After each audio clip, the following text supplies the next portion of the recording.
way back.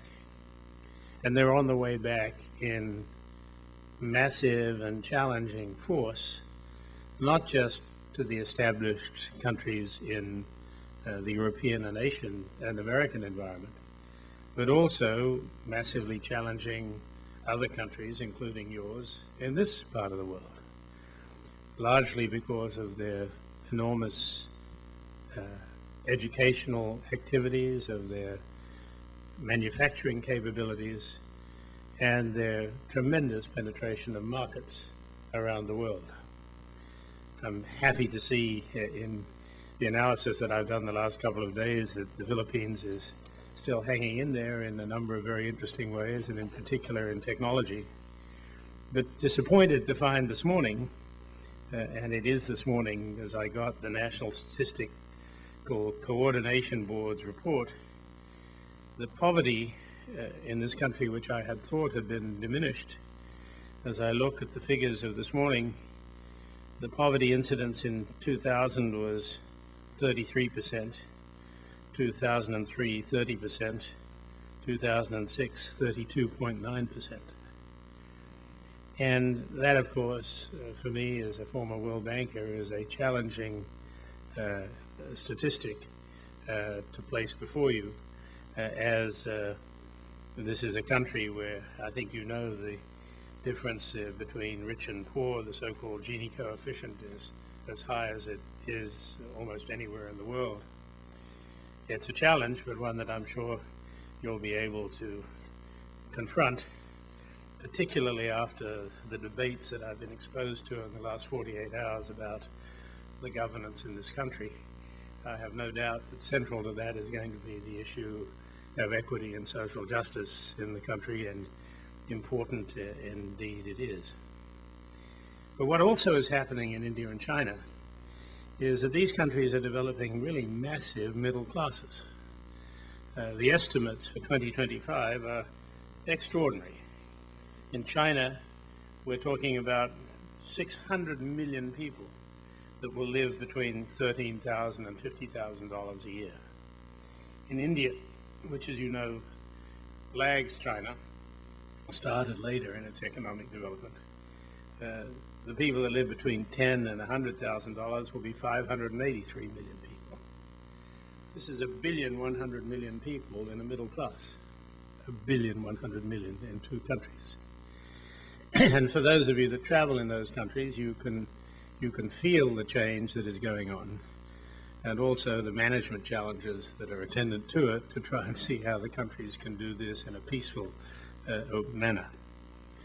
And I'm happy that the president of the Asian Development Bank is here today, because perhaps in some future lecture he can tell you how all this can be done, as I sitting in the second row there, and a former colleague and a great friend whom you're lucky to have in the community. So it is that we have now in Asia 4 billion people in 30% of the world's landmass that will grow significantly by at least 1.5 billion in this next period. But there is another part of the world which is doing less well, which is Africa, a continent of 1 billion people, which in that same period of time will grow to maybe 2.5 billion people. It'll be 25% of the world's population by 2050. But the growth rates and the level of economic advance are trivial compared to what I've described in relation to China and India. And yet with 2 to 2.25, 2.5 billion people, this is not something that can be ignored. It's also not an Africa that I encountered 50 years ago, where there were people in mud huts, as you imagined it, a long way away from information and knowledge.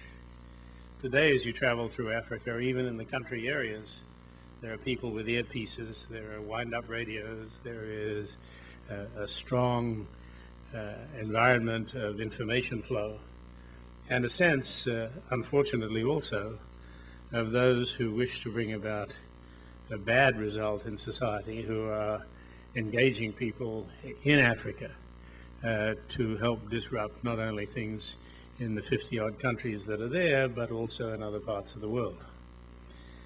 And so we must not just forget Africa, not because it's a challenge, it is also a very remarkable opportunity.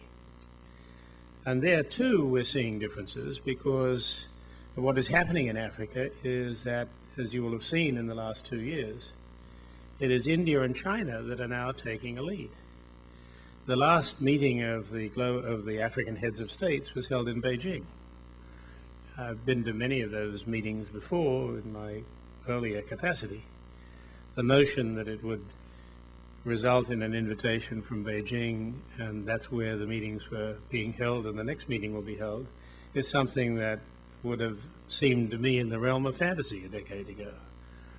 But it is now something that I believe will be established. At the same time that happened, 400 African businessmen went to New Delhi, and $10 billion worth of business was contracted at that meeting. And for those of you that travel in Africa, there is hardly an African country that doesn't have a town hall or a sports stadium or some such thing built by Chinese. And if, as I got involved with a friend in an African country in a modest real estate development, and I went down to visit him, when we went up country to see him, there were 20 Chinese there who were doing the development.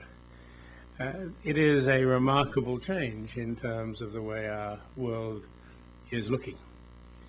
And so we come to face our world in a very different way than we have before. It's no longer just the rich countries and the poor countries. It's now divided in ways that are really quite different than they were when I was growing up, when it was just rich and poor. Today we're looking at what I call a four-speed world. It's a world in which, to understand the world, you have to look at it in different ways. Of course, there is the group of leading countries, the so-called billion that I spoke of before, that already have a pretty well-established standard of living. Then there are what I referred to as the globalizers. That's the Indias and the Chinas and a group of countries, some 20 of them, that have more than a 3.5% growth per annum, and which are headed to really quite substantial GDPs per capita. I remind you that China is operating at a bit over 10% growth per annum, and India at maybe 8% growth per annum now. There's a little bit of argument about the statistics, but they're up in that sort of region. While the rest of the world, including, by the way, the United States, is languishing at somewhere around 1% this year, maybe a little bit more. Depends on what is likely to happen as a consequence of the existing financial challenges that that country is facing. And we're looking then at just leaving it at that level, at a G7, which is no longer the traditional G7. It is a G7 which was brought home to me some 6 years ago when I was at the G7 meeting in Lyon. And it was the first time that President Chirac, on behalf of the leaders, had invited the Chinese Premier, the Indian Prime Minister, the Brazilian leader, the leader of Nigeria, and Thabo Mbeki from South Africa. And this was their concession to the New World. They were invited for lunch, and before lunch, at 11 o'clock, they were each given 8 minutes to speak. And so they had flown in from wherever they were, and they gave their 8 minutes. And starting with China, Hu Jintao spoke, then Prime Minister of India spoke, and then the newly elected President of Brazil rose to his feet and said to them, I'm interested in talking to you, and I'm very proud because my parents had no money and I went to a very primitive education system. I became a union leader, and now I am president of the great country of Brazil. and I'm very happy to be here. Indeed, I'm honored. I only wish my parents could have seen it. He said, but I'd like to make a suggestion to you gentlemen sitting in this beautiful place overlooking the lake. Maybe next year you should have your meeting in Brazil or in China or in India, because you need to get used to it, because in another 15 years, the 5 of you won't be here. And in 20 years, the leading country will be China. We'll still have the United States number 2. We'll have India number 3. We'll have Japan number 4. And then in whatever order he gave it, you will then have Brazil, Mexico, and number 10 will be Vietnam. And just so that it's not too big a shock, I suggest that you might want to start coming and meeting in our countries, because you've got to get used to the food and the language.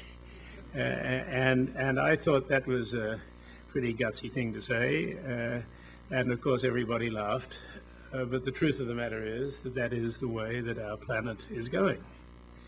And it's exactly that issue that I think is important for this audience to understand, and indeed for all of us to understand as we go to the next 2 levels, having talked first about the leading countries that I said were the OECD countries, then the Indias and Chinas, which are coming along growing at more than 3.5% a year. Then there's a group of countries which are called by the technicians the rentier countries. Now, they're countries that have a standard of living of around $4,000 per capita, and actually between $875 and $14,600, just to be academically correct. And these are countries which will grow at less than 3.5% a year. Not a bad way to live, of course.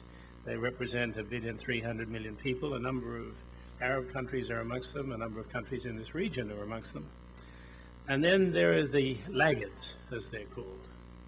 The laggard countries, roughly 1 billion people today, which will be growing significantly because, as you know, the countries in my goodness, must be President Bush calling.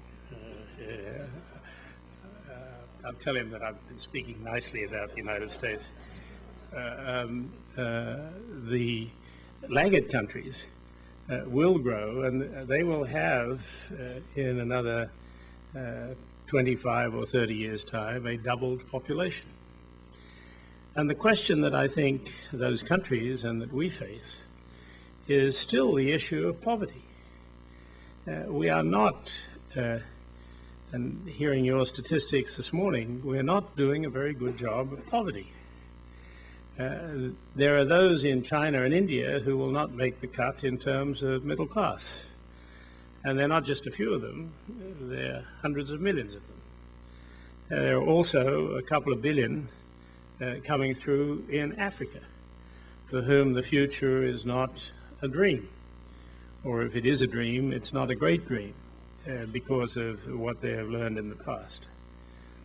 And then we also have within countries, not just between countries, significant differences between, in the case of China, the coastal areas and the central areas. In the case of India, the agricultural areas and the cities. They vary between country where these internal divisions occur. But it is not time to relax on the question of poverty, because it's still there. And while there is a growing character in terms of the importance of development in these countries, we're still finding that the opportunities for poor people are not as great as I think we would all hope and expect that they might be. And that leads me to 2 really significant issues. The issues are, first, the issue of inequity, the issue of poverty, and the second, not unrelated issue, which is the issue of environment.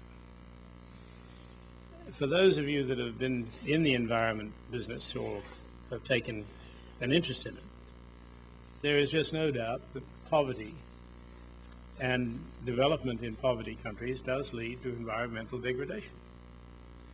This is not the trivial issue just for the elite who are concerned about environment.